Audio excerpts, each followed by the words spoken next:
好，今日又係另外一輯、另外一part 嘅我越講越心噏啊，唔係越講越心噏嘅節目。咁然之後，我哋會係講緊係咩話？又唔記得咗添，神經病嘅。唉，老人痴呆咁我哋係叫做記得未？幫你電療啊！唉，好似醫唔諸多事幹啦，返嚟諸多事幹啦，諸多事幹陰公。咁啱啱我講完就一啲嘅文化衝擊嘅嘢啦，啱啱嗰一 part。咁呢一 part 我哋講翻係一啲嘅溝通嚇，即係人與人之間溝通呢個係大少少嘅話題嘅。咁啊，盡量會係多少少一啲嘅壓縮下啦。咁如果係都講得多啲嘅。一樣嘅道理啦，就係今日我哋講完咁樣吹完之後，就大家望下風景啦，都係仲喺太古里嚇，太古里啊。好，繼續。好，咁啊，然之後啱啱啊講緊尊重啦，即係我覺得人咧，因為我成日都喺我直播間又好，或者視頻都好，佢講翻就話喂，我哋係咪應該會係做翻一啲嘅同人，因為而家有 AI 又成嘅話，我會覺得做翻多啲同人有關嘅嘢，即係令到人嗰個心裏會好受啲嘅嘢。咁我會覺得會人咧，首先第一時間咧就要叫尊重翻對方嘅講法啊，或者係啲想法啊啲咁樣嘅嘢嘅，即係你要有個尊重對方，你先至可以後邊去理解啊！即係你如果完全唔識得尊重嘅情況下，你何從談起理解呢兩個字咧咁？咁會係包括可能我哋會係覺得，譬如講我哋覺得 A 問題係咁樣睇嘅，咁你又覺得 A 問題並唔係咁睇嘅，咁呢個我哋會係存在一個叫做大家嘅矛盾點樣度？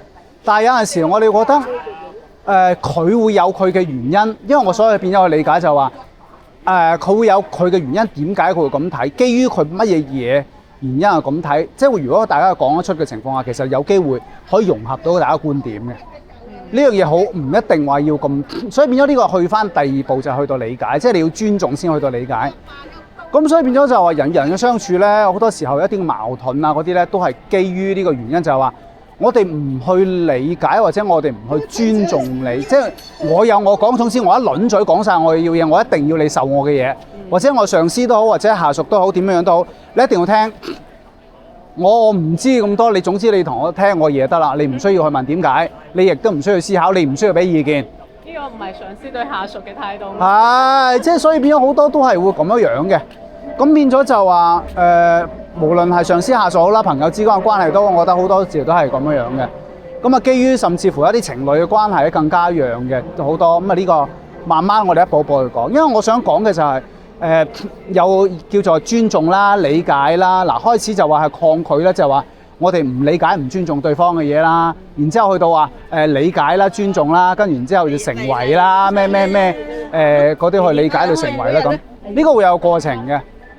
當你開始即係其實嗰個過程就係話你首先會去思考，即係最尾就話我要諗嗰樣嘢不斷喺你個腦裏邊，喂，我好唔中意，點解佢會成日會諗咧？因為你如果你冇將呢個問題存咗個大腦裏邊，你係唔會去再思考，亦即係唔會存在去理解去後邊嗰個咩，就等於講啱啱前嗰 part 重視呢一樣係啦，啱啱就前一 part 就話多姐話屋企人頂唔好理我唔知啊，因為我要去旅行，你又冇嘢做，咁樣一定會係 ban 㗎。作為老人家或者嗰個咩嚟講，但係問題我又哎呀死啦，好似咁樣同佢講，好似又驚住又即係大家個關係唔好咁，即係有啲咁樣嘅情況嘅。嗱，呢啲咪尊重？係啦，即係我係唔中意㗎啦，即係我係唔想你咁樣㗎啦。但係問題就話，唉，算啦，佢女大女世界又點樣都好，我阻佢唔到。又唔係使我啲錢，又唔係剩嘅話，咁咪算咯咁。即係雖然我唔認同，但係因為係你嘅決定，所以我接受。係啦，即係叫無奈接受啦嚇，無奈接受都叫做接受啦嚇，係咪先？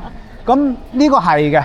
咁翻轉嚟，而家好多人嘅好多嘅一啲嘅矛盾，或者甚至乎一啲所謂嘅叫做去傾偈啊，或者一啲相處嘅之間就話，我哋俾咗好多太多個人意見喺度，即係我主導你。我有我嘅意見，我一定要主導你。咁如果你當我去處咗咁嘅情況下，就變咗冇咗嗰種所謂嘅尊重呢樣字會出現啦。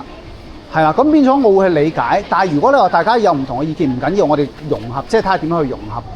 呢樣嘢先至係叫做令到嗰個我哋所謂叫正能量啊，叫嘢。咁變咗好多時候，有啲點解會產生好多叫負能量？啱啱我所提及到就係話，我哋會擔心好多嘢嘅。我會擔心我以後會唔會俾人冇工做啦？我錢係點樣啦？我會唔會擔心一啲乜嘢嘅情況啦？或者擔心阿爸阿媽身體啦？擔心我老公會唔會出軌啦？老婆會唔會出軌啦？即係好多嘢嘅擔心嘅。但係好多嘢嘅擔心，其實翻返轉頭就係話，你未正式會有呢樣嘢，或者係叫做連個苗，有啲人係連個苗頭都冇，你就已經開始去諗呢樣嘢。你杞人之憂咁。係啦，咁你變咗就好傻嘅，好傻。但係問題有啲人係習慣思維嘅習慣係咁樣。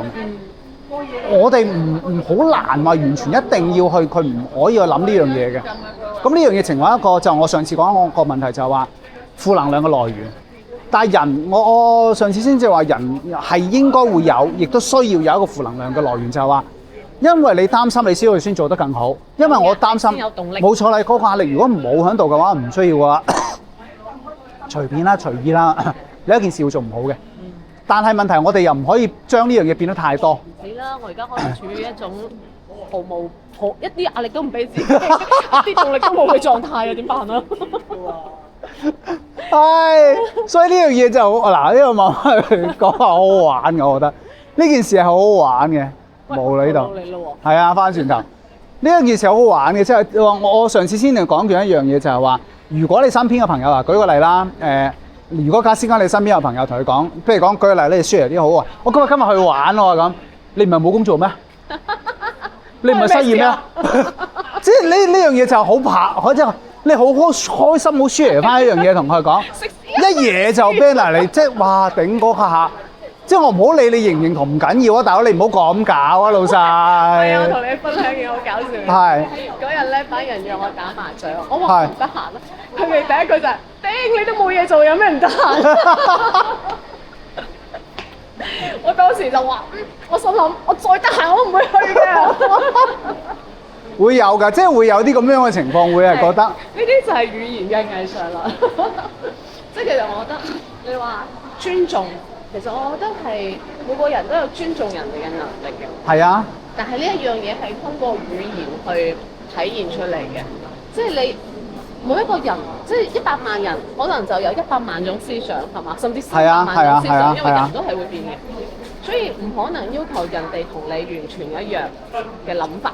係。但係你喺同人哋唔一樣嘅時候，你係願意去保留人哋嘅，改變自己嘅，定係話去改變人哋嘅嚟就自己嘅？係兩種唔同。係。咁我覺得其實我發現咗一樣嘢，就係話我哋對於越熟嘅人咧，越唔懂用語言去尊重。係嘅。譬如你對你老細。雖然你唔一定特別尊重佢，但係因為佢付得出糧，所以你都會幾尊重佢嘅。係咪？但係你對佢嘅語言，你就會係過濾過嘅。係。我係用表達到我充分嘅尊重嘅語言嚟輸出嘅，所以你哋嘅溝通係冇問題嘅。咁你同你嘅另一半，可能喺拍拖嘅時候，我未到手喎，係咪？咁我都會語言輸出嘅時候謹慎啲，係嘛？但係到咗結咗婚嘅時候，可能又會有少少唔一樣。係啊，我會更加直白一啲。係啊，係嘛？我就美其名曰，我哋已經係一家人啦，有咩嘢需要遮掩掩咧？係嘛？有咩需要即係兜嚟兜去咧？咁最近嘅一層就係你嘅屋企人。係啊，父母。係啊，呢種關係係你根本搣都搣唔甩嘅。你就覺得無論我語言輸出係點樣，佢都唔會同我斷絕關係。係啊，冇錯啊。所以呢一種關係嘅時候，我哋嘅語言係更加直來直往一啲，所以反而更加多嘅顯得唔尊重係喺呢一層面上面咯。係。係嘛？係。其實老人家佢會覺得好受傷害嘅，有陣時。係㗎。覺得我養大咗個仔，養大咗個女，咁你咁嚟同我講嘢？係㗎。所以其實大家，我覺得可以去通過呢一個方面嘅認知，就稍為去監督下自己咯，盡量去用尊重嘅語言去對每一個人。因為係啊，我覺得係好過癮嘅一件事。就我嗰陣時會有個我直播嗰陣時，亦都有曾經有講過一個情況就係、個奶奶想關心個新抱，同個仔講，即係個新抱喺嗰度餵奶喺個嗰個啱胎期啦，係啦咁嘅情況。咁啱啱出世冇幾耐咁樣就會問咗一句，阿奶奶就問佢個仔，問個仔一句，一翻嚟，佢話你老婆夠唔夠奶啊？咁就問咗咁樣一句。嗱，奶他啦，奶嘢啦，冚家拎就即係各自表達啦，個表述唔同啦。阿奶奶認為頂我問候啫，我問候一句啫。阿仔就跳起咗啦，佢話：咁你咩意思啫？你而家你咪係咪話覺得佢唔得？乜即係點？佢係唔 OK 啊？你覺得呢樣嗰樣？哇！喺爆晒咁，然之後就話，跟住然之後個嗱，因為佢咁樣，我咁啱聽到係佢傾，即係佢講翻件事出嚟。阿奶奶講翻一件事出嚟，咁跟住然之後就已經係跳起，咁又係嘅喎，咁。因為佢話個阿仔完全我唔覺得你係關心緊，你完全係指責緊、責備緊，係啦咁樣樣，係 challenge 緊，咁你死啦咁樣樣，的確，咁你點算咧咁樣樣？咁呢個就會係講緊嗰個溝通嗰個問題，就令到嗰個負能量咧會多咗一啲咧負能量嘅嘢會出咗嚟，即係大家會好即係好無謂嘅矛盾嚟嘅，對於我嚟講。係好無謂嘅矛盾嚟，因為你呢個根本上理論上嚟講唔係叫矛盾。即係其實阿仔嗰陣時可能係自己已經處於一個壓力狀態嘅。係啊，冇錯啊。即係可能的確有啲唔夠奶水係嘛，但係點樣谷都唔夠咁樣樣。但係阿媽啱好又嚟問呢個問題，就好似喺度點？係啦，冇錯啦，爆咗嗰個炮仗咁樣樣咧，點着咗咁樣樣就會哇好 Q 大鑊啊！咁所以就係咯，其實變咗其實如果呢個對話放喺唔係母子身上，可能係佢嘅朋友同佢咁樣問，係啊，冇錯啊，佢唔會爆，因為佢會維持住尊重。係啊，冇錯啊。咁佢可能會好正面咁樣回覆啊，話有少少唔夠啦，已經點處理緊㗎啦，係咪食療啊？佢會去諗緊，即係話個多場嘅諗法就佢嘅意思係唔係咁嘅意思係咁，即係我會係。諗一諗先，或者問一問先，或者我會多一重嘅或者其實係作為媽咪方嗰個輸出，係朋友輸出嘅，可能亦都唔會咁直接就3個字夠唔夠？係啊，就話冇錯啊。最近點啊？要唔要加奶粉啊？定係點啊？係嘛？會婉轉一啲去問，亦都唔會咁直白去問。所以呢個就係關係越深，真係我覺得語言就越退出咗。係㗎，所以變咗就即係如果你話係太多啦，其實如果係我響翻轉頭就話講緊個仔咯，其實有啲負能量喺個心裏邊，所以變咗佢會先至有咁樣。如果佢所有嘢都係好smooth 嘅話，好正常嘅話咧，其實正常嚟講唔會有呢啲咁樣嘅情況出現嘅。老實咁講句，咁變咗就如果有啲時候我唔知會唔會有啲人咧就會係你覺得。因為我成日都都同人講就話，如果某啲人過分負能量嘅話咧，你要適當去遠離。呢一種情況。係㗎。因為負能量真係會傳染㗎。你會覺得哇，就正如啱啱所講嘅嗰樣嘢咁，我同佢講好開心嘅嗰個話題啊，好開心嘅嘢咁。頂你一嘢就 ban 咗過嚟，唔係一次半次好正常嘅，有陣時即係咁啱你唔係次次都咁樣樣嘅喎，即係我每講每一樣嘢你都覺得唔 OK 嘅情況下，咁喂大佬多過啦，咁點搞啊？點會有第3次咧咁嘅反應？係啦，咁變咗就會係係啊，我唔會同你講，或者慢慢就會係要遠離去咁樣樣。但係當然你話如果嗰個真係你覺得佢嘅朋友嚟講，我就會諗喂，最近你咩事啊？你咁樣樣，即係最近你發生咗咩嘢啊？或者你如果個長期係咁啊，唔該你真係我唔好啦，即係大家君子之交就算啦，唔好搞咁多嘢啦。如果唔係嘅話咧，就我會可能會關心一下問下，喂，究竟呢排搞緊乜嘢啊？咁即係會發生咗啲乜嘢特別嘅事啊，令到你突然間咁樣樣咧咁我會可能都會去關心下。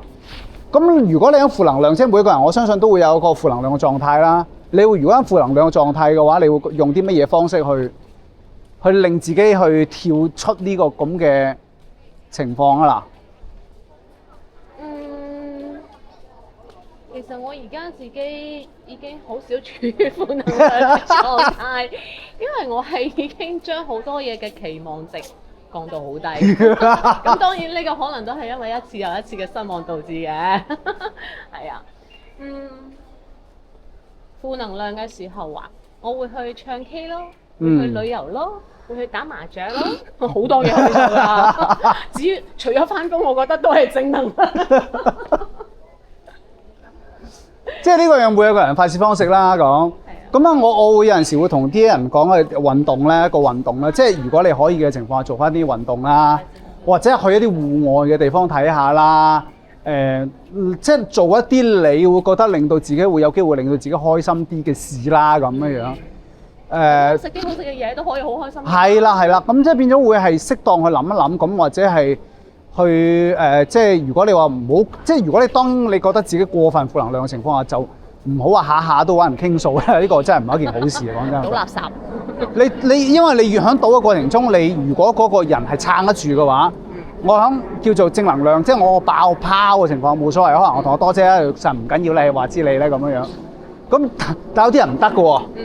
佢俾你感染咗。即係調翻轉，佢用喊得多過你喎，咁啊死啦！咁你點搞咧？真係係喎，咁我又慘咪鬥慘啊！到時兩個真係有啲咁嘅情況㗎，你唔好話咁變咗你就真係大 Q 鑊啦咁樣樣。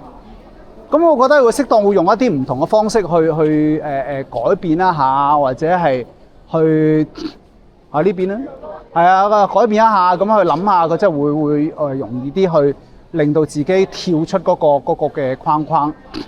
可能因為我身邊好少識得安慰人嘅人啦，我都係習慣自己消化。因為咧，我剛才睇到個視頻話咩？水瓶座嘅呢個共情能力係100%。所以佢係好容易 get 到你，即係好容易代入啊！你同佢講呢件事你唔開心，跟住佢會全部都代入咗自己呢個角色喺裏面，跟住都會感受到有幾咁唔開心。但係佢係一啲安慰人嘅能力都冇，所以最終只可能變成咗兩個人都唔開心。所以由於我係呢個水瓶座，所以我係好少唔係好中意聽人哋抱怨任何嘢。我淨係想同啲好陽光、好積極嘅人係咪？咁所以變咗就唔會有機會有太多呢啲嘅接觸同埋咧，所謂嘅負能量冇得太多機會接觸。呢一件好事嚟嘅，因為因為點解我咁講就話阿多姐性格就會係比較樂觀啊，咁樣去中意去 share 呢啲嘢啊，或者中意做乜就做乜啦，冇太多嘅顧忌啊，咁嗰啲咁嘅感覺嘅，俾到我都係呢咁嘅感覺嘅。所以變咗就因為nature high 嘅嗰種係真係有個乜英文詞就 nature high 嘅話咧，即係自 high 啊，係啊，即係嗰啲咧就唔係咁，即係唔係個個人得嘅，即係大佬我都唔係嗰種人嚟嘅。咁變咗會係有啲乜人咧，所以變咗我會想，因為我哋想更加多令到身邊嘅朋友仔啊睇我嘅直播睇我嘅節目嘅人都會攞到一啲嘢，即係聽完之後係咪咁樣樣係好咧？咁樣樣或者帶多一啲嘅。消除一啲嘅所謂嘅負能量嘅方法啦，或者咁樣帶翻出嚟，令到佢哋會覺得響個過程中開心啲，肯聽下我哋會講下意義啊，咁都過癮啲。即係呢個初衷或者做呢個節目嘅初衷，其實都會係咁樣樣嘅。咁所以變咗我哋會可能會有之後基於一啲唔同嘅事啊，或者唔同一啲情況啊，基於我哋可能好細緻嘅，包括可能真係再。